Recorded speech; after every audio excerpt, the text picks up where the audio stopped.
two desert island decks. That means once again, waiting for us on the line is the fabulous Mr. Conley Woods, and I will just unmute his microphone at this end so we can all hear him again, and you can go back to not swearing at your screen, Conley. And as you can see, he's got 5 Grand Prix top 8s, which is a lie. It's a lie. Ah, April Fool, Conley Woods. It's 6. Got me. Yeah, I just totally got you there.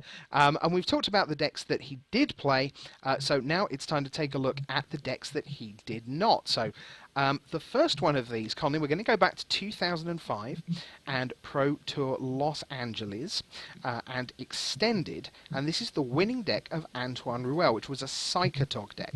Had 5 creatures, 1 Wonder, and 4 Psychotog, and then had an awful lot of control elements. It had mana leaks, it had circular logics, it had 4 honest to god counterspell. That wasn't a version of counterspell, it was counterspell. And then just in case things got through, you know, you do a little bit of killing here and there, a couple of smothers. Conley, what's going on with this deck, and more importantly, why have you chosen it? All right, more importantly, let me quickly say that Balagate Scorpion was awesome in Rise of Eldrazi. There was a lot of 1-power creatures. And second of all, I'm glad you went over Dormant Gomazoa, because that's going to come up later for one of my decks. Oh, okay. But I chose this deck because, as I said earlier, I began basically playing exclusively at FNM, so I wasn't really interested in the Pro Tour. I knew who John Finkel was. I knew who Kai Bude was, but that was about it. I did not really have any interest in anybody else. A few years down the line, when I started getting interested in competitive Magic, this was the first top 8 that I watched, and it consisted of a lot of crazy stuff. There was a Heartbeat of Spring deck, the Billy Moreno top 8 fiasco with the takebacks and that whole mess. There was the bluff that Antoine Ruel, well, some people say it's bluff, some people say, you know, whatever, but they pulled against Kenji Samura with the Force Spike, and it was just this awesome top 8, and to watch this deck get played and the lines of play that could kind of come out of it, it kind of took me out of building straight goblin decks or building my I don't even know, call like the Rotlund Reanimator, that was his name, zombie decks with clerics and stuff. Like, instead of just building those like very simple attack from one angle type of things, this was kind of like the first deck that I watched it play through this top 8, and I was like, oh, like this thing, you can literally not play a creature until turn 10, and then that creature just attacks in one time and you kill them. Like, that's awesome. So this kind of like changed the way I looked at Magic. Like I said, it was kind of my first taste of competitive Magic, and I could have picked almost any deck out of that top 8, but this was the winner, and it had some epic moments in it, and certainly one of the more exciting decks that kind of shifted my mentality. How do people make that shift? Because you've talked about it almost like a kind of road to Damascus moment, where you're building, Goblin Tribal or whatever, and then here's this wider world, and you look at it and it's this, like you say, it's like everything's laid out before you. But when I see this list, I don't see that. I just see, oh yes, lots of powerful cards, and it's a sort of control-y thing, and there's some counterspells and so on. What do you advise when people are trying to work out to take their next step in terms of really understanding the game and understanding Constructed? What tips can you give them? Well, I'll certainly say that I did not, like, when I saw this deck being played, I certainly didn't understand it completely. I couldn't wrap my head around it, which is kind of what got me interested. Right. A little bit was me being delusional and thinking that this was all very accessible, right? Like, you watch this person who's maybe a couple years older than you playing in a top 8, 2,000 miles away from you, and you're like, this is maybe something I could do. Like, it's kind of like when you first start watching basketball or the NFL or whatever, you're like, oh, I want to be an NFL player, I want to be an NBA player. Like, that's something that you have in the back of your mind, but at the same time, it always feels a little out of reach. This was kind of, watching this happen was the first time that all this sort of felt within a little bit of reach. It was like, well, if I keep doing well at tournaments, if I, maybe venture out and go to this circuit, that'll eventually work me up. And like I said, it was a little bit me not quite understanding how it all worked and thinking it was a lot easier than it would end up being. But in terms of like conceptually understanding where this was coming from a strategic angle, I would say I didn't really quite get it just yet. Mm-hmm. It looks like we have lost Conley again just for a moment. Hopefully we'll have him back in a tick. I'm going to move on while we try and do that onto the next deck on the list, which is Frank Carston's Greater Goods list. That is coming up on your screen now, and I can hear little bits of Conley in the background. So let's take a look. There's a problem with this call. Hold on while we try to get the call back. They're saying. So we'll let that carry on while we take a look at this once again extraordinary list of many lands: 4 brushland, 5 forest, 2 godless shrine, an island, a mirren, an Akina, 1 overgrown tomb, 2 plains, 2 swamps, 2 temple garden, a Tendo ice bridge, and a watery grave. Conley, all you've missed, unsurprisingly, because you've been away for only 20 minutes, is me talking about the mana base. And then we get into an awful lot of stuff. Now, Frank Carston's one of my favourite players. He's one of my favourite people in the game. But he is certainly someone I think of in a similar vein to you, as someone who comes up with extraordinary decks that, as you say, you talk about attacking a format, and he seems devoted in his career to just, can I find a different way to attack the format? Yeah, this was kind of this was like my next step. This was when conceptually that strategic leap you were talking about. This was when I kind of started getting it. Watching this deck was kind of the next evolution of that Psychotog deck, which had this level of customizability to it and whatnot. This took it to the extreme. You could see all these one-ofs. The idea of a tutor package that you could effectively mold your deck to do this thing every single game. It almost made each individual game of Magic feel like a deck building experience to me. You had so many tools at your disposal that every game of Magic that you played with this deck was going to play out differently, and you got to choose how that would happen. And I really liked that about this deck. I loved the idea of Sensei's Divining Top, adding more consistency to all these one-ofs on top of your Gifts and Givens and your Greater Goods and whatnot. And Frank Carston was kind of the first deck builder. Like I knew of the Michael Flores's and the Patrick Chapins and whatnot, but he was the first deck builder I really related with in terms of like his style of deck building. And that's why I chose this. Like I said, it was kind of my next evolution from that Antoine Morel list. Mm-hmm. It is certainly extraordinarily complicated, and one of the decks I would call a hand grenade deck, because you shouldn't be juggling with it unless you really know where the pin is at all times. But that is Frank Carston's Greater Goods list, a Greater Gifts list from Proto Honolulu 2006.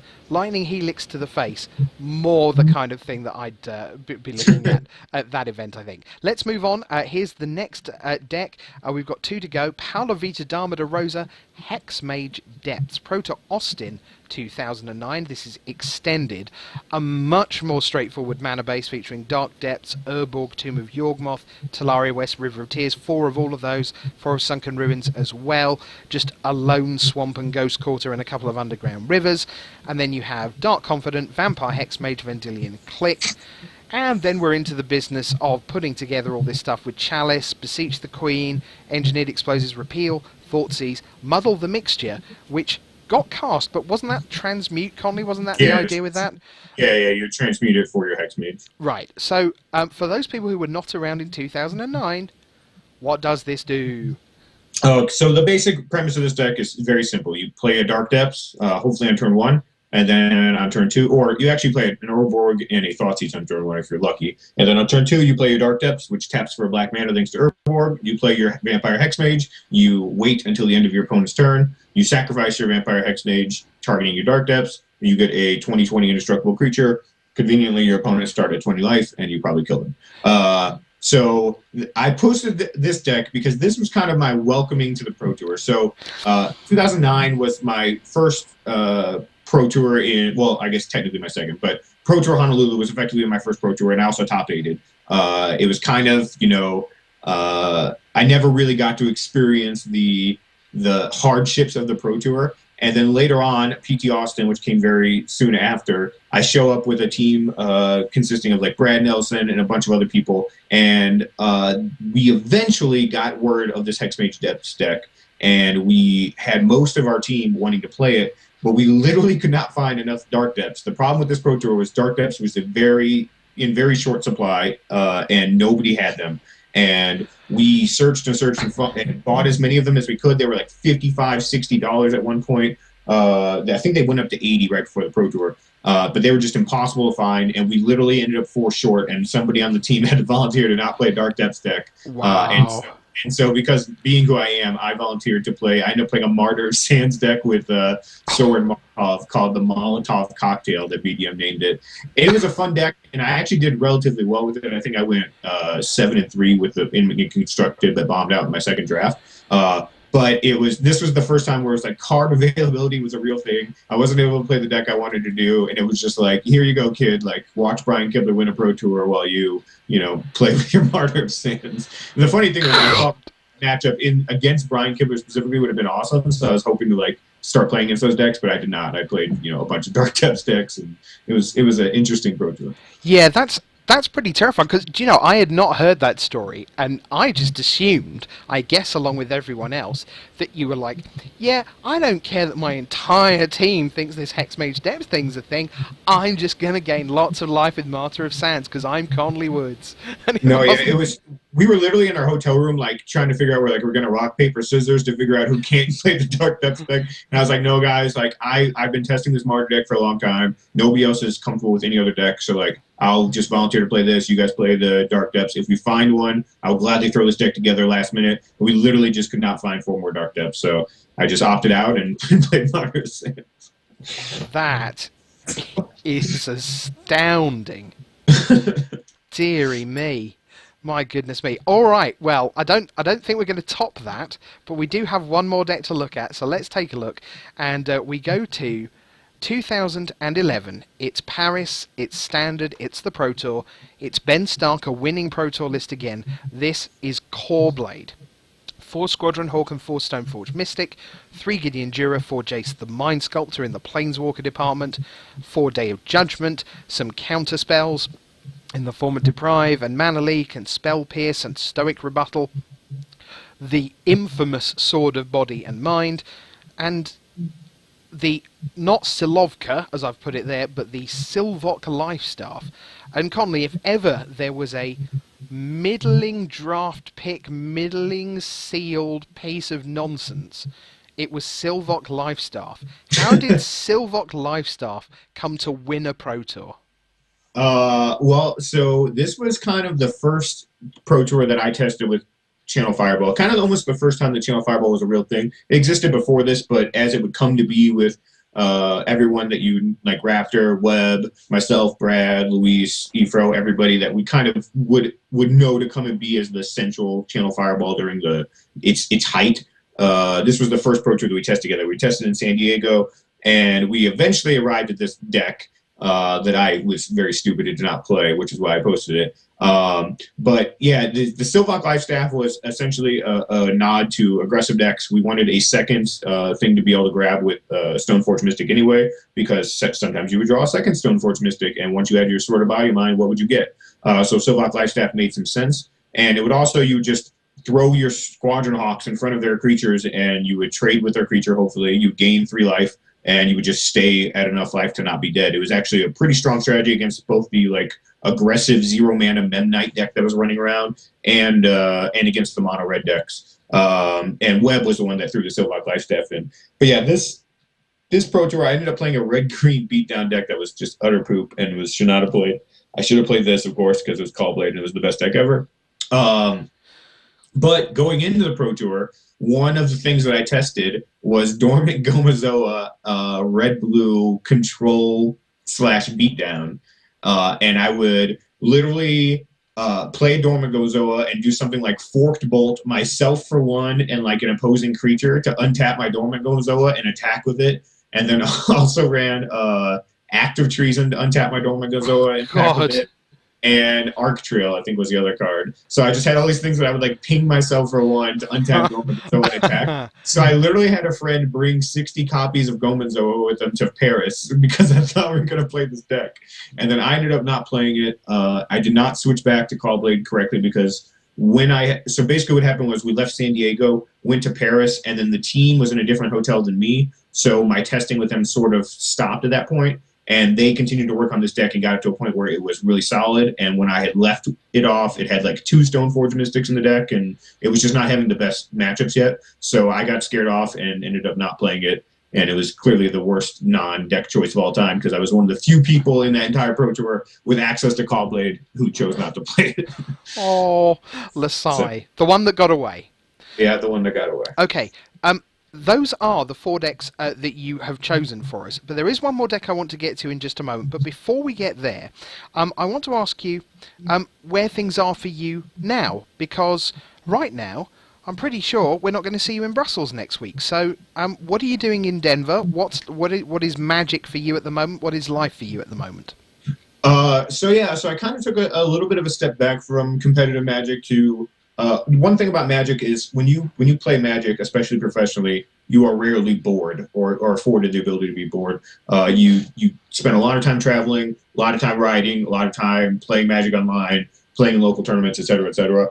And I had a couple things that I just needed to address that I had basically allowed Magic to be a distraction to not address for too long of a time. So it finally was time for me to kind of be honest with myself and understand that I needed to take a step back and let Magic be on the back burner for a little while I took care of myself and kind of got healthy and made some better life choices. Mm-hmm. So I've been doing that recently and been very happy with the results, very proud of myself.